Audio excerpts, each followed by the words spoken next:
नमस्कार। जय श्री राम। कर्ण की इस भूल के कारण 16 दिन मनाया जाता है श्राद्ध पक्ष। जानिए पौराणिक कथा भी।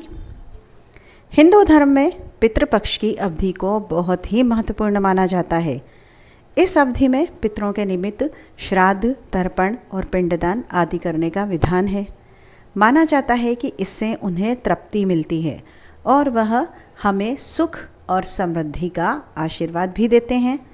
भाद्रपद पूर्णिमा से लेकर अश्विन अमावस्या तक चलता है पितृपक्ष। पितृपक्ष में तर्पण और पिंडदान से पितृ प्रसन्न होते हैं। पितृपक्ष लगभग 15 दिन की अवधि का होता है, आप सभी जानते हैं, जिसमें लोग अपने पूर्वजों को भोजन व अर्पण आदि कराकर उन्हें श्रद्धांजलि देते हैं। माना जाता है कि इस समय पर पितृलोक से धरती पर आते हैं। देखा जाए तो यह पितरों की कृपा प्राप्ति के लिए एक उत्तम समय माना गया है। वहीं अगर कोई व्यक्ति पितृदोष से परेशान है तो पितृपक्ष में वह इससे छुटकारा पाने के उपाय भी कर सकता है, जो कि बड़े लाभकारी साबित होते हैं। पितृपक्ष की शुरुआत भाद्रपद पूर्णिमा से होती है और यह अश्विन माह की अमावस्या तिथि तक चलते हैं। ऐसे में इस बार पितृपक्ष 17 सितंबर 2024 से शुरू हो चुके हैं, जो 2 अक्टूबर तक रहने वाले हैं। इस दौरान लोग अपने पितरों के निमित्त अश्विन कृष्ण पक्ष में तर्पण और श्राद्ध कर्म आदि करते हैं। इन्हीं श्राद्ध के नाम से भी जाना जाता है। अभी पितृपक्ष चल रहे हैं और 16 दिन के श्राद्ध पक्ष में सनातन धर्मी अपने पितरों को याद करते हैं और उनकी आत्मा की शांति के लिए सभी वैदिक जितने भी अनुष्ठान हैं वह करते हैं। लेकिन बहुत कम लोग जानते हैं कि 16 दिन का पितृपक्ष दानवीर कर्ण की एक भूल के कारण मनाया गया था और कर्ण के कारण ही पितृपक्ष मनाने की परंपरा भी शुरू हुई थी। क्या आप जानते हैं ये बात? तो चलिए जानते हैं इसके पीछे का क्या कारण है। धार्मिक मान्यता पुराणों के मुताबिक पितृपक्ष में दान पुण्य का विशेष विधान होता है और इसका फल जीवात्मा को स्वर्गलोक में प्राप्त होता है। महाभारत के अनुसार सबसे पहले महातपस्वी अत्रि ने महर्षि नित्य के श्राद्ध के बारे में उपदेश दिया था। इसके बाद महर्षि निवि ने श्राद्ध करना शुरू कर दिया। महर्षि को देखकर अन्य जितने भी ऋषि मुनि ने पितरों को अन्न देने लगे। लगातार श्राद्ध का भोजन करते करते देवता और पितृ पूर्ण हो गए। पुराणों में भी पितृपक्ष को बहुत ही ज़्यादा अधिक महत्व दिया गया है।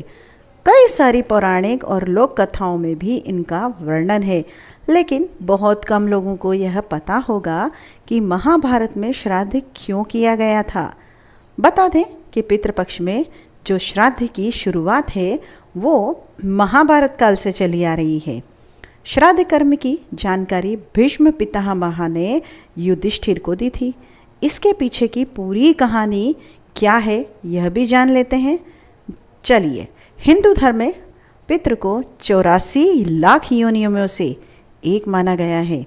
मान्यता है कि विभिन्न लोकों में रहने वाले यह दिव्य आत्माएं संतुष्ट होने पर व्यक्ति पर अपना आशीर्वाद बरसाती हैं, जिससे मनुष्य को धन, यश, कीर्ति आदि की प्राप्ति होती है और कुल की वृद्धि होती है।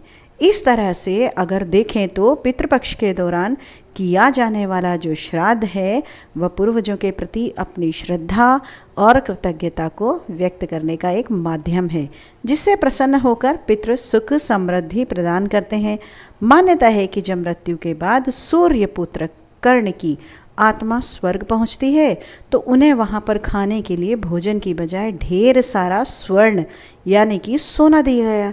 तब उन्होंने इंद्र देवता से इसका कारण पूछा तो उन्होंने कर्ण को बताया कि पृथ्वी पर रहते हुए उन्होंने कभी भी अपने पितरों के निमित्त भोजन, दान, तर्पण आदि नहीं किया। तब कर्ण ने जवाब दिया कि उन्हें अपने पूर्वजों के बारे में कुछ भी ज्ञात न था, इसलिए अनजाने में उनसे यह भूल हुई। दानवीर कर्ण अपनी दानवीरता के लिए जाने जाते थे और जीवन भर उन्होंने गरीब और ज़रूरतमंदों को धन और स्वर्ण का दान किया। अपने दर पर आने वाले किसी भी व्यक्ति को उन्होंने बगैर धन दिए लौटने नहीं दिया था। लेकिन कर्ण ने अपने जीवन काल में अन्नदान नहीं किया।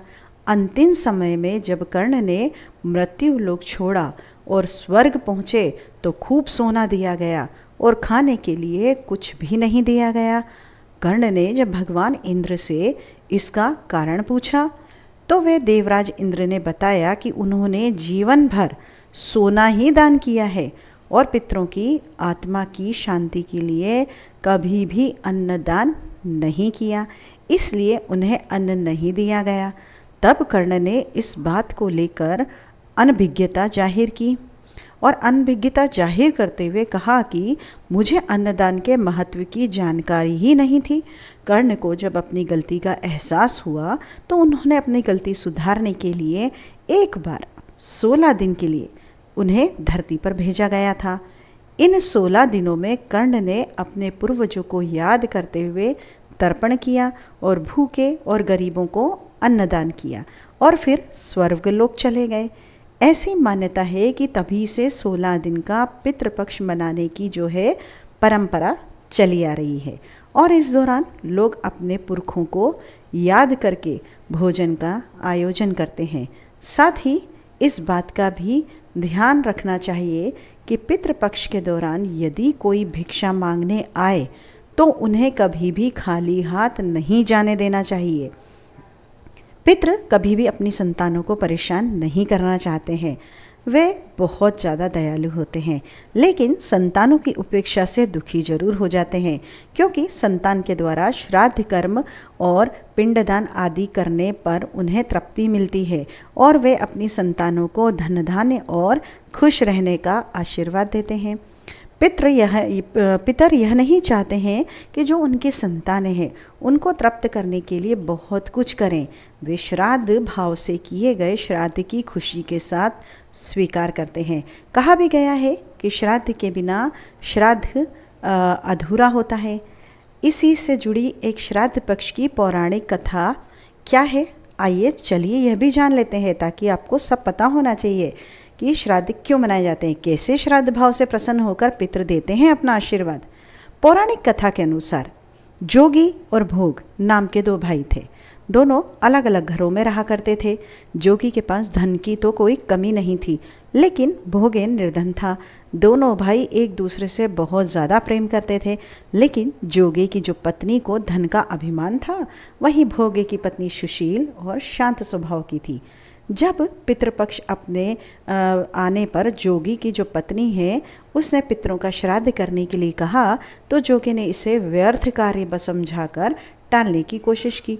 लेकिन जोगी की पत्नी केवल अपनी शान दिखाने के लिए श्राद्ध का कार्यक्रम रखना चाहती थी, ताकि वह अपने जो मायके का पक्ष है उनके लोगों को बुलाकर दावत करा सके।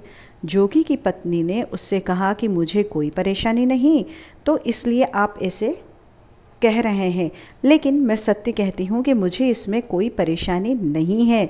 मैं भोगे की पत्नी को बुला लूँगी, हम दोनों मिलकर सारा काम कर लेंगी।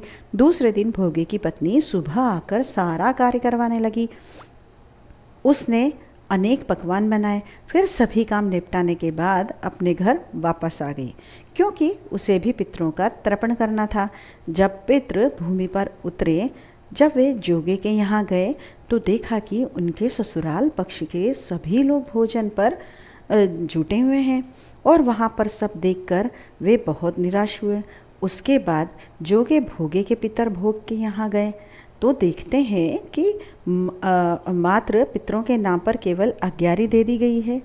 पितृ उसकी राख चाहते हैं और भूखे ही नदी के तट पर पहुंच जाते हैं। कुछ ही देर में सारे पितृ अपने अपने यहाँ का श्राद्ध ग्रहण करके इकट्ठे हो गए और बताने लगे कि उनकी संतानों ने किस किस तरह से उनके लिए श्राद्ध के पकवान बनवाए। जोगे भोगे के पितरों ने भी अपना सारा कुछ बताया। उन्होंने सोचा कि अगर भोगे निर्धन न होता और श्राद्ध करने में समर्थ होता तो शायद उन्हें भूखा वापस नहीं आना पड़ता, क्योंकि भोगे के घर में तो खाने के लिए भी 2 जून की रोटी नहीं थी। यह सारी बातें सोचकर पितरों को भोगे पर दया आ गई। अचानक से वे नाच नाच कर गाने लगे कि भोगे के घर धन जाए, भोगे के घर धन हो जाए, सांझ का समय हो चला है। लेकिन भोगे के घर में खाने को कुछ भी नहीं था। उसके भूखे जो बच्चे थे उन्होंने अपनी माँ से कहा कि भूख लग रही है। तब उन्हें टालने के लिए गुस्से में गरजकर भोगे की पत्नी ने कहा कि जाओ, आंगन में होदी औरी रखी है, उसे जाकर खोलो, उसमें जो भी मिल जाए आपस में बांट कर खा लेना। बच्चे जब वहाँ जाकर होदी देखते हैं तो वे दौड़े दौड़े माँ के पास जाकर कहते हैं कि माँ, होदी में तो मोहरों से भरी हुई पड़ी हुई है। आंगन में आकर भोगी की पत्नी ने यह सब कुछ देखती है और उसके आश्चर्य का ठिकाना नहीं रहता है। इस तरह पितरों के आशीर्वाद से भोगे भी धन धान्य से परिपूर्ण हो जाते हैं। लेकिन वह इस बात का बिल्कुल इनकार नहीं करता और अगले बरस पूरी श्रद्धा के साथ भोगे एवं उसकी पत्नी अपने पितरों का श्राद्ध करते हैं। भोगे की पत्नी पितरों के लिए 56 प्रकार के व्यंजन तैयार करती है। वे दोनों ब्राह्मणों को भोजन कराते हैं। अपने जेठ जेठानी को बुलाकर सम्मान के साथ सोने और चांदी के बर्तनों में भोजन कराते हैं। इससे उनके पितृ बहुत ज़्यादा प्रसन्न होते हैं। तो यह थी पौराणिक और धार्मिक कथा। आप वीडियो में अंत तक बने रहे, इसके लिए तहे दिल से आप सबका धन्यवाद। आपका दिन शुभ हो, मंगलमय हो। नमस्कार।